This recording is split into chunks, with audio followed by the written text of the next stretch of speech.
The ultra-competitive Lance Armstrong has done something virtually unthinkable for him. He has quit before a fight is over. Late Thursday, he said he's done fighting a barrage of drug charges from the U.S. anti-doping agency and was stripped of his 7 Tour de France titles. Also, he can no longer compete in elite sports, including triathlons. I'm joined now by Reed Albergati, Vanessa O'Connell. Good morning, guys. Hi. Of course, you're reporting on this. You've been on this story since the beginning. Really, you helped break it with some of the Floyd Landis emails that kind of blew this thing wide open. Yeah, I want to ask did first, break it, I would say. There you go. Why is Armstrong taking this step? Well, so this has been a 2-year fight for him. Floyd came forward and accused him of doping when Floyd Landis also confessed to doping himself back in May 2010.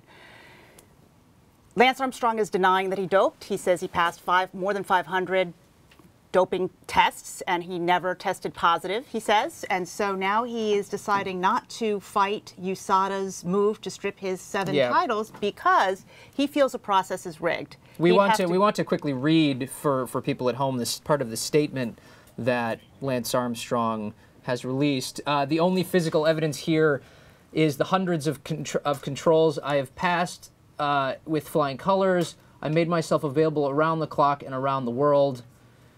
In competition, out of competition, blood, urine, whatever they asked for, I provided. What is the point of all this testing? In the end, USADA will not stand by it. Now, well, first of all, what's a control? That's essentially a drug test. And what he's saying is, I passed 500 drug tests. And what this is really about is the fact that these drug tests are really not all that hard to get around. It's gotten more difficult over the years, but especially 10 years ago, I mean, it was very easy for sophisticated athletes to get around these tests. So what USADA said was, look, we're not going to base this case on drug tests. We're going to base it on witness testimony. And they said they had 10 witnesses lined up. Talk about that. What is some of the evidence that USADA is citing to take this step? What they said is they've got at least 10 former teammates of Lance Armstrong who were lined up and would have testified in an arbitration hearing, which is the mechanism that's used, in business and also in this case to settle these sort of doping disputes. Now, Armstrong's not fighting that, so we don't get to see what that testimony would have been specifically, but we have a glimpse of what it would have been like. We have Floyd Landis, who you mentioned. We have Tyler Hamilton, another former teammate of Armstrong, who accused him on 60 Minutes. So that we've gotten some idea of what it would have been. Why was USADA able to secure their testimony? Is there some sort of quid pro quo here? We won't prosecute you if you testify against Lance Armstrong, or? We don't exactly know, but Lance Armstrong has accused USADA of offering deals to those athletes for immunity or delayed prosecution, some sort of deal. I wouldn't rule that out. We don't know what the specifics of those deals were, but what USADA has said is, look, we offered Lance Armstrong the same treatment that we offered all these other cyclists. And these other cyclists came in, he didn't. He's got to deal with it. Vanessa, tell me about what are some of the things these other cyclists have said? What is the witness testimony? Well, effectively? the witness testimony is pretty damning. And before this, it's important to also note that before this, there was a criminal investigation underway out of the U.S. Attorney's Office in Los Angeles. So that probably shook loose a little bit of evidence. The criminal investigation was dropped. There were no criminal charges brought. However, USADA is going after not only Lance Armstrong, but other associates of his, 5 others on the U.S. Postal Service team. As Reed said, we know that Floyd Landis has come forth. He's talked about blood transfusions. He's talked about discussions with Lance.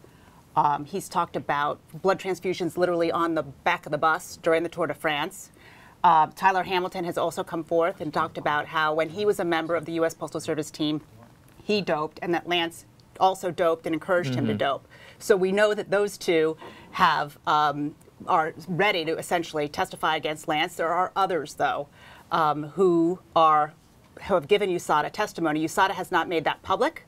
We think we have a good idea of probably who it is and what was said, but they have not made it public because they have said that they have to protect their witnesses. Okay, Reed, the judge in this case, I guess ahead of the arbitration, he criticized USADA's methods and maybe motives. What was behind that? Yeah, Sam Sparks, the federal judge in Austin, Texas, who handled Lance Armstrong's lawsuit against USADA to try and block this whole process from taking place. In In dismissing that suit and allowing USADA's arbitration hearing to go forward, Sparks said in a couple of footnotes that, look, Armstrong's alleging that there was special treatment given to other cyclists, and that raises questions about their motives. Are they doing this for political reasons? Are they doing it to get press? And he asked those questions openly in that opinion. Okay, great. Thank you guys very much for joining us this morning. Of course, you've been all over the story, and you'll continue to be. Appreciate Thanks it. a lot. Thanks, Will.